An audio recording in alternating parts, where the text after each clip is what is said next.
आइए तो चलते हैं हम अपने नेक्स्ट क्वेश्चन पे, क्वेश्चन नंबर थर्ड और क्वेश्चन नंबर फोर्थ।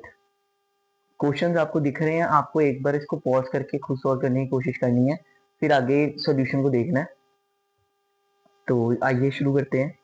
सबसे पहले हमारा सेम काम रहेगा, सबसे पहले डायग्राम बनाएंगे, उसके बाद क्वेश्चन सॉल्व करेंगे। तो ये कह रहे हैं साइन ए है 3/4, ठीक है। तो ये मतलब ए है तो ट्राइंगल एबीसी बना लेते हैं पहले। ये हो गया ए बी सी। ये कह रहे हैं जो साइन ए है वो है 3/4, तो साइन ए है 3/4। इसका मतलब क्या हुआ, हमारा जो साइन ए होता है perpendicular over hypotenuse, perpendicular over H. तो इसका मतलब क्या हुआ, जो P बाई एच की रेशियो है वो है 3/4। तो जैसा कि हमने स्केलिंग फैक्टर वाली वीडियो में देखा है, तो यहाँ पे हम इसको मान सकते हैं P जो हो गया वो हो गया हमारे पास 3K, और H जो हो गया वो हमारा हो गया 4K। ये K आया, हम ये K है हमारा स्केलिंग फैक्टर, बिकॉज ये रेशियोज है, तो रेशियोज को जब भी कन्वर्ट करेंगे तो ये वैल्यूज में, तो ये हमारा साथ में स्केलिंग फैक्टर जुड़ जाता है जिसको कहते हैं K। तो अब हमने कॉस ए और tan ए को निकालना है, बट उनको निकालने से पहले सबसे पहले हमको निकालना पड़ेगा ए बी की वैल्यू को। तो इसमें पाइथागोरस थ्योरम लगाएंगे।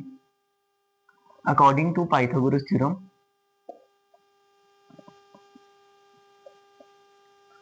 ए बी का स्क्वायर प्लस बी सी का square will be equal to hypotenuse का स्क्वायर, ए सी का स्क्वायर। तो हमने हमने निकालनी है ए बी की वैल्यू, तो ए बी जो लेफ्ट पे रखेंगे, A C square minus B C square. तो ए सी की वैल्यू है हमारे पास, ए सी ये है एच, तो एच की वैल्यू है 4K, 4K का whole square, minus B C की वैल्यू है हमारे पास परपेंडिकुलर, तो 3K, 3K का होल स्क्वायर। तो ये आ गया 4 4 16K square minus 9K square. तो ये आ गया हमारे पास 16 माइनस 9, ये हो गया 7K स्क्वायर। तो ए बी स्क्वायर की वैल्यू आ गई हमारे पास 7K स्क्वायर, ए बी की वैल्यू आ गई हमारे पास root of 7K, K root 7 आ गई। तो साइन में हमारे पास है, कॉस ए की वैल्यू निकालनी है। कॉस ए होता है हमारे पास बेस ओवर हाइपोटेन्यूज। बेस है हमारा, बेस मतलब ए बी, ये है हमारे पास √7 × K, और जो हमारा हाइपोटेन्यूज की वैल्यू है वो है 4K। तो K से K गया, इसका आंसर आ गया √7/4। ये रूट सिर्फ 7 के ऊपर है, ध्यान रखना। और tan ए आ गया हमारे पास P/B, परपेंडिकुलर ओवर बेस। तो परपेंडिकुलर की वैल्यू होगी, एंगल के सामने वाला होता है परपेंडिकुलर, परपेंडिकुलर हो गया BC, BC की वैल्यू है हमारे पास 3K, यहाँ से देखेंगे। और B की वैल्यू है हमारे पास, बेस है इसमें AB, तो AB है √7K, तो ये कट गया, ये हो गया 3/√7। आइए अब हम अपने अगले क्वेश्चन चलते हैं, इसमें कोई भी डाउट हो कमेंट्स में डाल सकते हो। Given 15 cot A is equal to 8, find sin A secant A। Question बिल्कुल ही सिंपल है, कुछ भी नहीं है इसमें। सबसे पहले तो डायग्राम बनाएंगे। डायग्राम आ गया हमारे पास, ये रहा 90 डिग्री है यहाँ पे triangle A B C. Cot A के सामने वाला हो गया परपेंडिकुलर, ये हो गया हमारे पास परपेंडिकुलर, ये हो गया हमारा बेस, और ये हो गया हमारा एच। ये कह रहे हैं कॉट ए जो है वो है हमारा 8, 15 cot A is equal to 8। तो cot A हो गया हमारा 8/15। आपको सबको याद होगा, हमने याद की हुई है इनकी वैल्यूज क्या होती हैं। हमारे पास एक ट्रिक थी, आप पिछली वीडियो में जाके ट्रिक भी देख सकते हैं, हमने कैसे इनको याद किया था। तो cot A होता है हमारे पास बेस ओवर परपेंडिकुलर, तो ये हो गया 8/15। तो सिमिलरली हमने यहाँ पे भी स्केलिंग फैक्टर को यूज करना है, क्योंकि ये दोनों रेशियोज हैं, तो हम मान सकते हैं कि ये जो बेस है वो है 8K, K यहाँ पे है स्केलिंग फैक्टर, और जो परपेंडिकुलर है वो आएगा 15K, ठीक है। तो बेस हमारा 8K है, परपेंडिकुलर 15K है, तो यहाँ पे लिख लेते हैं perpendicular is 15K, base is equal to 8K। अब h की वैल्यू पहले निकालेंगे पाइथागोरस से। पाइथो पाइथागोरस थ्योरम। तो ये कहता है H square is equal to P square plus B square. यहाँ पे हमारी पी की वैल्यू है 15k² ओ सॉरी 15k का होल स्क्वायर, और बी की वैल्यू है हमारी 8k का होल स्क्वायर। तो ये हो गया 15 15 का 225k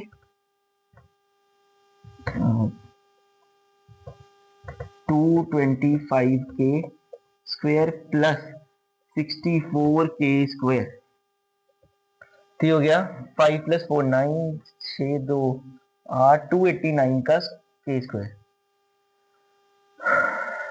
तो ये हो गया हमारे पास h स्क्वायर की वैल्यू होगी 289k²। h की वैल्यू आ गई 17k। 17 का 289 होता है। ठीक है, तो यहां से हम देखेंगे साइन ए की वैल्यू। साइन ए होता है perpendicular over hypotenuse, perpendicular over H. यहाँ से भी हमने एच की वैल्यू निकाली है, इसको यहाँ पे लिख लो 17 की। तो परपेंडिकुलर आ गया 15k ओवर 17k, तो ये k से k गया तो ये आ गया 15/17। सिमिलरली सीकेंट ए हो गया हमारे पास h/b। तो h है हमारा 17k और b है हमारा 8k। तो k से k कैंसिल हुआ, आंसर आ गया 17/8। किसी को भी इस क्वेश्चन में दिक्कत है वो कमेंट में पूछ ले। और अगर किसी को ये याद करने में दिक्कत आ रही है कि हम क्वाट ए या साइन ए को क्या कहते हैं, वो हमारी पिछली ट्रिक वाली वीडियो देख सकते हैं जहाँ पे हमने ट्रिग्नोमेट्रिक रेशियो सिस्टम समझा रखा है।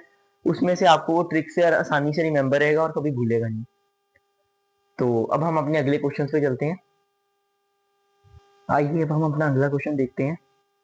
तो इसमें भी सेम एक चीज है, सीकेंट जो थीटा है वो है 13/12। सबसे पहले वही हम डायग्राम से शुरू करेंगे।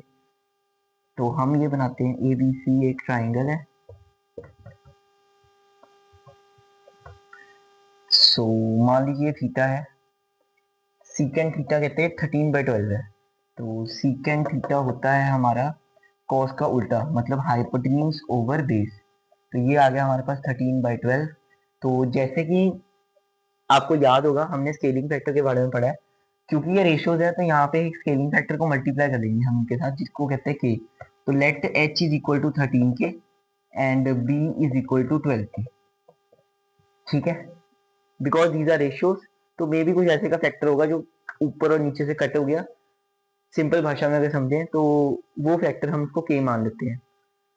सो अब हमारे पास h मतलब हाइपोटेन्यूज की वैल्यू है 13k और थीटा के सामने परपेंडिकुलर होता है तो बेस ये हुआ, तो बेस आ गया हमारे पास 12k। अब हमने पहले इसकी वैल्यू निकालनी है, तो पाइथागोरस लगाएंगे।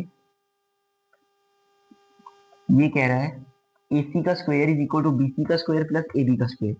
AC का square is equal to BC का स्क्वायर प्लस AB का स्क्वायर।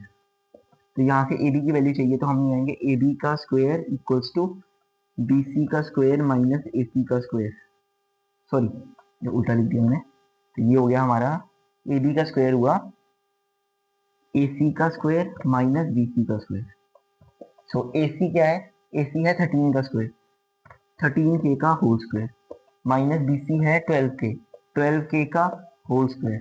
तो यहाँ पे आया 13 13 का 169k स्क्वायर और यहाँ आया 144k स्क्वायर। तो देखो इसमें ये आ गया 25k स्क्वायर। तो यहाँ पे हमारी AB की जो वैल्यू आई वो आई 5k। तो AB की वैल्यू आ गई हमारे पास 5k। तो अब आप आगे आप सब खुद सॉल्व कर सकते हो।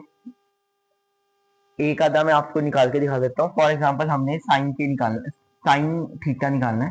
साइन थीटा होता है हमारा परपेंडिकुलर ओवर हाइपोटेन्यूज। तो परपेंडिकुलर यहाँ पे है 5k और हाइपोटेन्यूज है 13k, तो k कैंसिल, ये आ गया हमारे पास 5/13।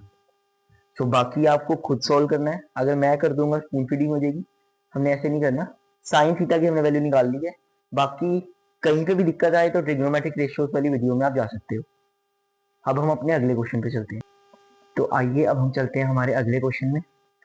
तो अगला क्वेश्चन बहुत ही सिंपल है, देखने में थोड़ा मुश्किल जरूर लग रहा है बट बहुत सिंपल है।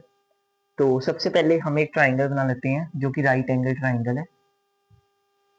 डायग्राम सबसे इंपॉर्टेंट है। ये कह रहे हैं ए और B are acute angles of a right angle triangle. ये मान लो ए है, ये मान लो बी है और ये मान लो सी है।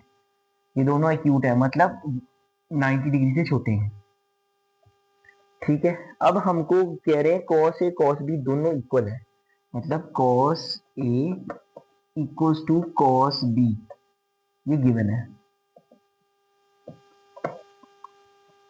हमने शो करना है कि एंगल ए और एंगल बी इक्वल है।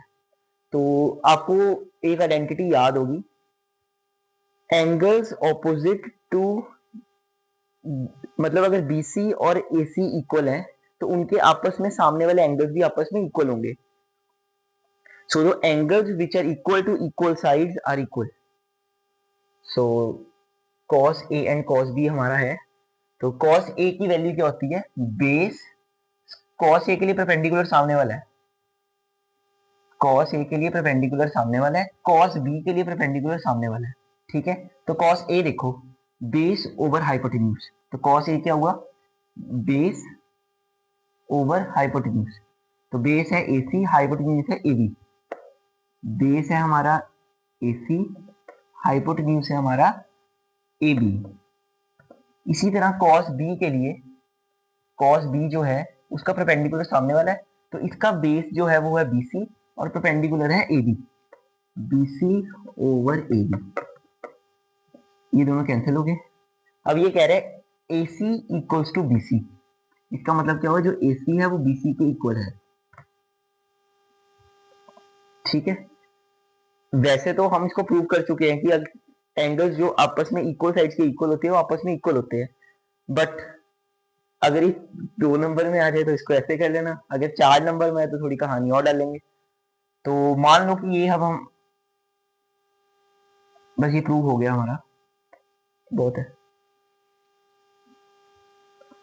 सो हम लिख सकते हैं angle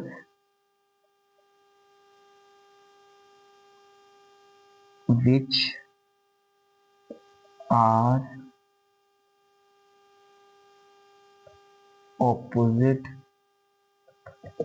to equal sides are equal। इसका मतलब क्या हुआ, BC और AC क्योंकि सेम है तो इनके ऑपोजिट वाले एंगल्स भी आपस में इक्वल होंगे। तो होप करता हूँ आपको मजा आ रहा होगा। हमने पहले 6 क्वेश्चंस तो कर लिए हैं एनसीईआरटी के।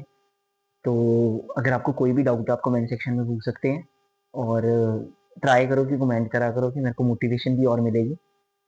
बाकी अगर कोई डाउट हुए तो आपके पास मेरी ईमेल आईडी भी आपको मिल जाएगी, तो आप उस पर भी पूछ सकते हो। बेस्ट कमेंट्स में लाइक्स में बताते रहा करो आपको कैसा लग रहा है, मेरे को एक मोटिवेशन मिलती है। होप करता हूँ आपको मज़ा आ रहा होगा। Thank you.